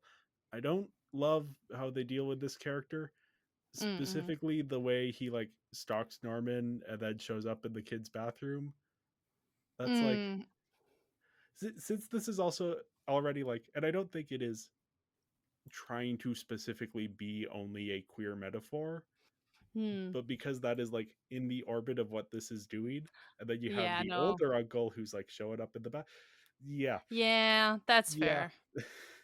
I That's maybe they could have found it. I get that it's like it's a comedic place to stage this scene. I don't think that Yeah. was done with any intentionality.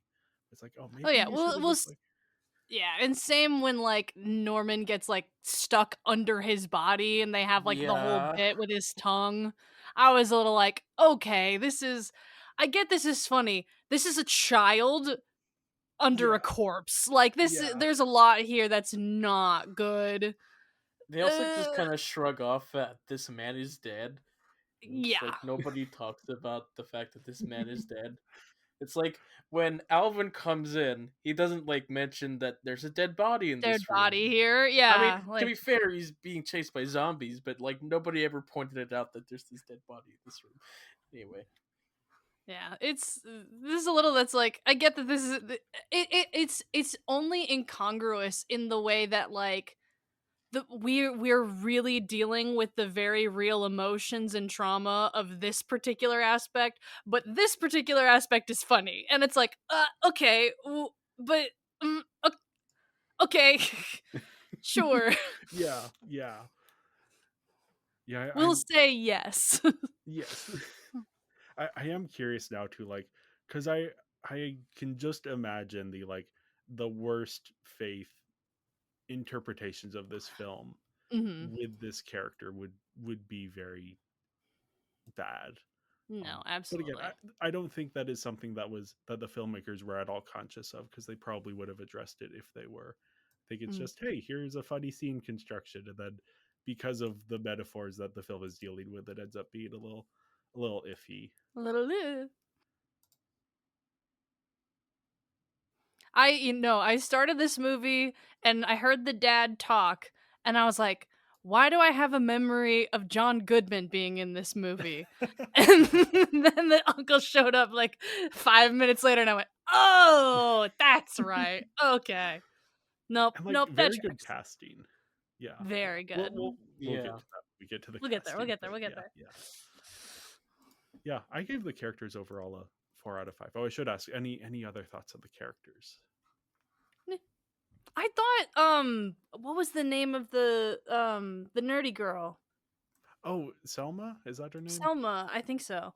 I thought she was going to play a much bigger part in this as well, Yeah, but Yeah. she was just kind of there a bit, and then we called her once, and never mind. I was like, oh, okay.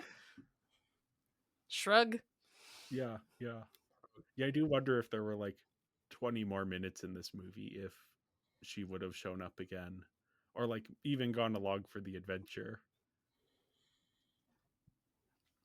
I was like, because yeah, there aren't like, they don't have their smart guy on the team, Mm-hmm.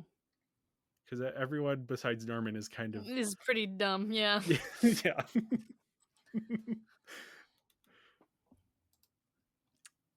So Sam, Maybe that's why we what had did to you keep give her the? away. She's too smart. What was your question? Oh, what did you give the characters? Oh, I gave a 4.5. I like these characters. I think they're all pretty interesting. I do wish we could have gotten like I feel like we were just shy of being perfect with some I don't know, yeah, with like 10 more minutes maybe of just like some some good interiority for a couple of them. Mm-hmm. But overall, I really enjoy these characters. I think they're delightfully complex in a way that you don't see a lot with kids movies. So I gave it 4.5. And I gave it a 3.3. Same reason I stated earlier. Um, I felt like the characters were lacking something emotional that wasn't quite there. Well, yeah, on now to visuals. I'm curious, Sam, since John and I have talked a lot about stop motion. What's your sort of feeling of stop motion as a medium? I love stop motion. Like I said, I grew up with stuff like Wallace and Gromit and Chicken Run, and those lovely fellas. And so like I'm a huge fan. Obviously, Coraline and Corpse Bride were definitely like huge. When and it's always just something that you can. I'm always so stunned by it. Like when Kubo and the Two Strings came out, they were doing a showing at Calvin, and I got to see it on the big screen, and I'm just always so blown away at how just beautiful these things. I mean, Leica obviously, especially like they are really like putting everything into it to make these just beautiful artistic masterpieces here. But like even the most like simple, and I wouldn't deign to call Wallace and Gromit simple, but like even something like as conceptually simple and ridiculous as Silly Man Loves Cheese goes skiing on the moon. Like it's Yeah. they really like bring it forward, and you sit there and you go, this took forever to make. And I have so much love and respect and appreciation for that as like a medium. um because I mean, not that like traditional animation is easier, but like I don't know, you gotta make everything with stop motion, and and it's just crazy what they managed to pull off, and I'm so impressed and always just in awe every time.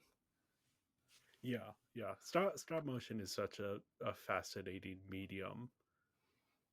And Mm, so, yeah, this is again, this is a very good as with Coraline, this is just innately by the amount of effort and time put in and the amount of craft that is apparent in it. Like, yeah, this is a phenomenally animated film. mm-hmm. Mm-hmm. And I they're mean, like pushing the boundaries of what you can do with stop motion in this way that like there isn't a ton of money specifically in the US for stop motion films. Like I think Coraline is the only of Leica's films to have made money. I think really, ParaNorman maybe made a little bit of money, but yeah, Kubo and the Two Strings did not make back its budget, and Missing Link was like a bomb. But yeah, I do because remember hearing that about Missing yeah, Link, but God, Kubo is such a yeah, gorgeous film. and like it got incredible reviews and everything, so it's sort of seen as like a success, even though financially it wasn't. But yeah, Mm, it's the type of thing of like, well, yes, it's their CEO and president is the son of one of the co-founders of Nike. Okay, they can have a few less than perfect financial quarters, and it doesn't actually sink the company. But yeah, mm, they are putting so much time and effort and money into making this, and it's just all apparent on screen. um, mm-hmm.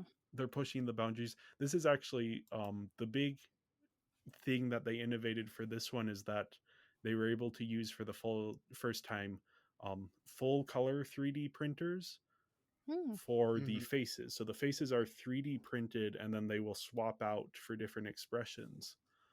So because they were able to just 3D print them, that saved them time, and they were able to like make more faces for the characters and more expressions and get yeah. that done quicker. Um, Yeah. I could tell that there was something different about the texture of the material that they were using for the faces. And this one specifically, I could also see like the seam line errors, because there's many characters that have like facial freckles that don't perfectly move as like you would expect from like later stuff for Coraline. So it was interesting to see them work with that here. Yeah, and Coraline also had 3D printed faces. They just weren't printed in full color, so they actually had to paint the Yeah. faces. Okay. So that's what's saving time on ParaNorman, that they're able to like print it out in full color, and then it's I assume just ready to like put on the doll and or puppet. I don't think they like them being called dolls. Um, Mm. but yeah, it's such a fascinating process that goes into designing and making these expressions work, because that's the difficult thing with stop motion is the like little movements in the face, and it's hard to do that when you're dealing with a puppet that isn't super big. um so yeah, you are feeling that innovation though, and like the thing that is both cool and that some people don't particularly like about Laika is that their films are so smoothly constructed that you aren't noticing the stop motion in the same way you are if you're watching like something a Mm. little lower budget, a little scrappier. Mm. And yeah, I think I it's too perfect. yeah, there Henry Yeah. Selick, who directed Coraline, um had a disagreement with Laika of he wanted to keep in the seam lines on the puppet faces, and like I said, no, you Oh. can't. um And Henry so Selick, he directed Nightmare Before Christmas too, right? yeah, yeah. Yeah. Okay. And his thing is he likes stop motion as a medium, like the handcraftedness of it, whereas like Laika is trying to popularize it in a way that it hasn't been popular before. Mm. So I Okay. think both are cool. I think Selik's stuff of like, hey, we're gonna make the craft behind this very apparent, and like his thing of like, we're actually gonna, you're maybe not thinking of the craft the entire time you're watching this, but the craft is still there. I think both approaches have their benefits. Mm-hmm. And yeah, I just love all the creative designs. Like the zombies Absolutely. have different interesting features. One of them has like a jawbone, and that is like actual jaw is like hanging way down. Yeah. That's the big one I noticed. Or That's like so the good. various ghosts. There's the one that's like stuck on the tree, Mm-hmm. or the dog. The dog is the irony of the dog Dog. being run over by like The a dog rescue dog. truck. Yeah. And then you see the dog, and it's like the front half and the back half are separated and move independently of each other. Mm-hmm. So the dog can smell his own butt. There you go. Yeah. Mm. Yeah, gorgeous animation. I will say Gorgeous. I'm not the biggest fan of some of the lighting choices early on. Mm. Specifically just like the walking around town. It looks less stylized than I would prefer, but this is like Mm. personal preference. It's not just See, I was. aesthetically compared to Coraline, which Mm. Coraline I love every moment of it on an aesthetic level. Whereas ParaNorman, I'm like, this is very good and I love it. There's moments that don't hit for me the same. Yeah. I was thinking about like during this scene where like Norman gets into Mr. Prendergast's house and he's using his like Nokia to like as a flashlight, and just thinking about the lighting in that Yeah. scene and the craft of it in having to like have like use this flashlight and the way that the shadows are moving on the wall. Like I was just so in awe in that like very what is a very small and relatively simple sequence. I was just like, oh god, yeah. And like the big clouds and whatnot, the witch faces and the big fight at the end. I just love the designs. It's so beautiful. The studio, like I'm very like when you mentioned you were doing the Laika movies, I was just like, okay, so it's gonna be 5 visuals every time. Yeah. Is there Yeah. Basically. I mean, Yeah, they're going, is there a bad one? I haven't seen them all, so I don't know. But Missing Link, I don't like as a film. I haven't rewatched it since I first saw it, but the I've animation never on it seen is that one. spectacular. It's a minor disappointment from what I remember. Again, I have not seen that since it came out, so I am looking forward to revisiting that and seeing if I Oh, yeah. maybe missed something there. You're missing something regarding the missing link? Yeah, potentially. Perhaps I am missing a link. That was when they were like Me when I after don't play Zelda for 2 months. Yeah. I'm Yeah. missing Link. when they announced that, or no, this was before they announced, when the Mario movie was successful and it was becoming more and more clear that they were going to make a Zelda movie, I was like, oh, they should get Laika to do the Zelda movie. That would be awesome. The other one I wanted to see was Cartoon Saloon, who did Secret of Kells and Song of the Sea.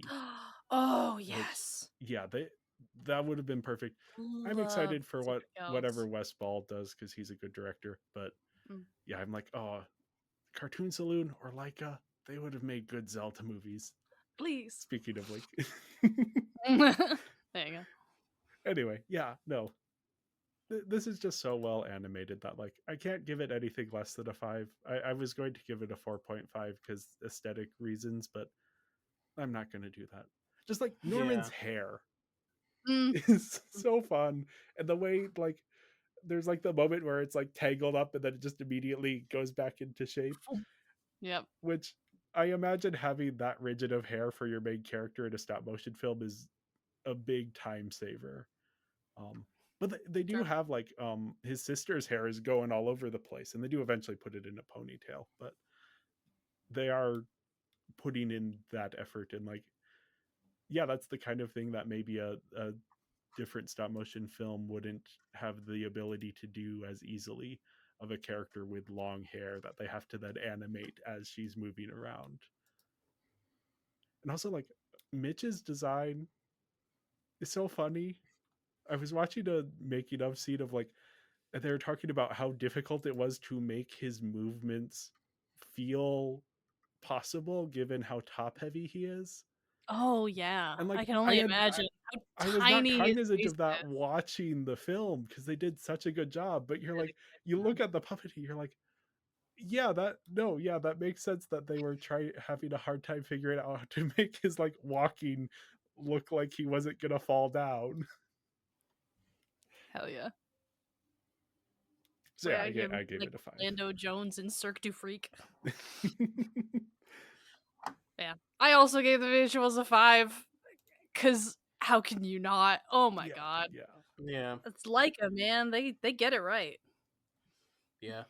And like I've said in previous stuff, like I have so much respect for stop motion that I can't get anything other than a 5. So hell yeah. Well, yeah, on now to the performances. Academy Award nominee Cody Smith-McPhee plays Norman. Academy Award nominated for The Power of the Dog. I think he should have won. Okay. I think The Power of the Dog should have won Best Picture. That is not a conversation we have to have right now. I love that film. Australian actor. Oh, really? Like yeah. It does not come across in his performance at all that he is putting on an accent. It does not. But yeah, I was listening to interviews with him for this film, and like, oh yeah, he is very Australian, and he does a very good job with the accent. I think he's probably most well known for he played Nightcrawler in the reboot X-Men movies. He did? Yeah. He's also like the kid in The Road, which I haven't ever seen, but I know that's like a movie that people are aware of. Okay. Well, that's cool as hell. Yeah. Good for him. Other people here, Anna Kendrick as Courtney, the sister. Anna Kendrick. Perfect casting for that role. Like, she just has the voice that you need for that character. Same with the guy who played Alvin. I'm like, oh, it's this guy. Yes, I know. I have heard this voice before. This makes perfect sense. Yes, you're highlighting it now. Christopher Mintz-Plasse. I think Is it something like that? Yeah, he's in a whole lot of stuff as well. Yeah. He's absolutely one of those, oh, that guy in like Yeah, movies. Because I feel yeah, like he's been in so much. And he's either like this kind of character or he is the nerd getting bullied. yeah, yeah. I think he's generally the nerd getting bullied. He's He's in in like Fright Night, isn't he? is Is he he? the He guy in might Fright be. Night? The main guy in Fright Night is No, not the main guy. He's the no. friend who then gets bit and becomes a vampire. I I Is he that don't guy? I don't Let me think. check. Oh no, he is. Yeah, Yeah. you are correct. I Yeah. forgot to I double. remember Fright Night. Good movie. The Phenomenal. 2011 Colin Farrell. Uh, such a good film. I need to rewatch that. Anyway, yeah, great cast all around. Mhm. Jeff Garlin as Perry. I'm not familiar with his work. Just off the top of my head, I'm gonna look him up so I can He see if I've seen him in anything. he does unfortunately have a voice profile that's way too similar, almost 100% similar to Seth Rogen. That every Okay. time I Yeah. every time I hear him in other films, I'm like, is that Seth Rogen? But it's not. So I can never tell Jeff Garlin, unfortunately. Yeah, looks like he's in everything. So Yeah, he's one of those guys. He's also, yeah, he's one of those like, oh, that guy. Where yeah, like yeah, he's not usually like the main focus, but like he's in like everything. yeah. A I good also character. wanted to shout out Bernard Hill, who played Theoden in the Lord of the Rings films. He Yeah. plays the judge here, the zombie judge. Oh, I knew his voice. Oh. Okay, yes, no, that makes perfect sense. Yes, Yeah, yes, yes. he's so good in everything. I remember he was one of the first people who I recognized his voice in something besides a live action. Or I guess this was a documentary that he was narrating. He Mm, narrated the BBC Wild China series, mm. sort of like the Planet Earth, but specifically focusing on China. And I heard his voice. It was like, oh, that's Theoden. And I think my parents were like, no, Hey, that's not wait a minute. Theoden. And I looked it up and like, see, it's Theoden. Look with your special eyes. My brand. And obviously, John Goodman. Mm, Oh yeah, John yeah, Good, man. Ugh, I love yeah. him. He's so good in like just about everything he does, and I was particularly delighted with this role. He just yeah. brings John Goodman, like, to me is a cartoon character in that way, and so it's like, no, this makes perfect sense, and his Yeah. ability to just be so elastic with his voice and really Yeah. just live up to that was so good. Yeah, it sounds like John Goodman, but not like he's putting on a voice. Like Hmm. it's not just normal John Goodman. He is giving like an actual performance. And he's adding like a little bit of spice to the character. He's rocking it. Yeah. I love it. Yeah. Yeah. Any other cast members you wanted to highlight? I highlighted Scott Menville, who's as Deputy Wayne, mainly because he is the voice of Robin from Teen Titans. Oh, So, I knew I recognized his voice.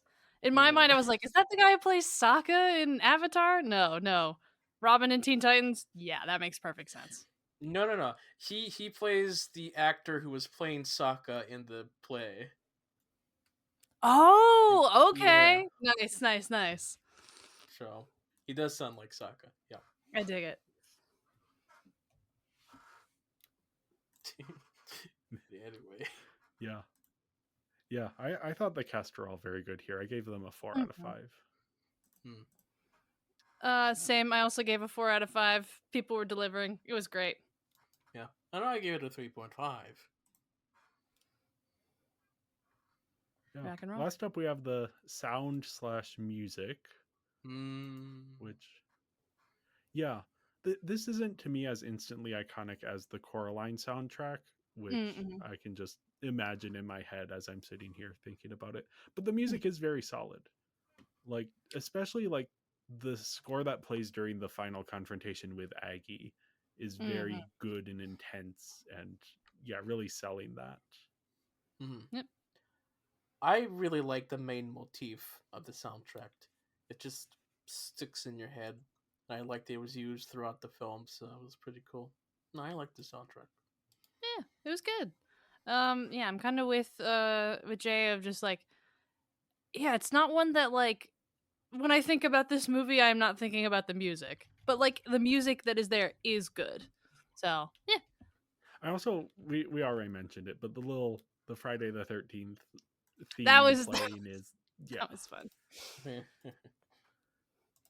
And then the Yeah. like weird Jack White country song at the end did delight me. Oh. We got halfway through that song and I went, "Is this Jack White? Why is he talking like that?" I mean, I'm into it, but what? Hell yeah. Yeah, I Yeah, gave the I gave music the a music a 4. 4. Oh shit, sorry. Oh, we both gave it a 4, We both so gave it a 4. Yeah. Yeah. And I gave it a 3.5, which leaves me with a total score of 18.6, which is a 74.4% or 3.72 5-star rating. yep, and I have a 21 out of 25, which is an 84% or a 4.2 out of 5 stars. And I gave it a total of 22, which is a 88% or a 4.4 star rating. Yeah, Hey. phenomenal film. It's a Just good so one. good. Yeah, Ugh, yeah. I love it. I love when art is good. Yeah, yeah. I mean, I That's a good also way of enjoy putting when art is bad, but like, Yeah. it. let me be clear. But Yeah, there's something special about like a film that really speaks to you on that mhm, level. And yeah, absolutely. I am almost there with this one. But yeah, that it speaks to you, Sam, so directly and like Mhm. resonated with you. Yeah, that is so special. I love it. This is a good movie. It There's a is. reason that like I've only seen it the once before, but like I remembered almost everything about it because it was just so. I mean, I'm gonna say it again. It was profound in a way that like not a lot of kids movies like give the space to be. So I love this movie. It's beautiful. It's great. Obviously, there's like little things about it that I wish were like slightly different, but overall, Mm. love this movie. Yeah, yeah. I am in agreement there. John, I know you're not quite as enthusiastic, but it sounds like you did enjoy it. Yeah, it was a good hour and a half. Yeah. I don't think it quite had the same I'd had the same grasp as Coraline, but I do think it's a pretty solid film, yeah. Yeah, and just like I mean, one of the fascinating things about Laika is that, or to me as an Oscar nerd, is that all of their films have been nominated for Best Animated Feature at the Oscars. Yeah. And I Good. believe they're the only studio that is true for that all of Nice. their films have been nominated. Obviously, it's just four, five, five, four, four films so far. No, For five because Box Trolls.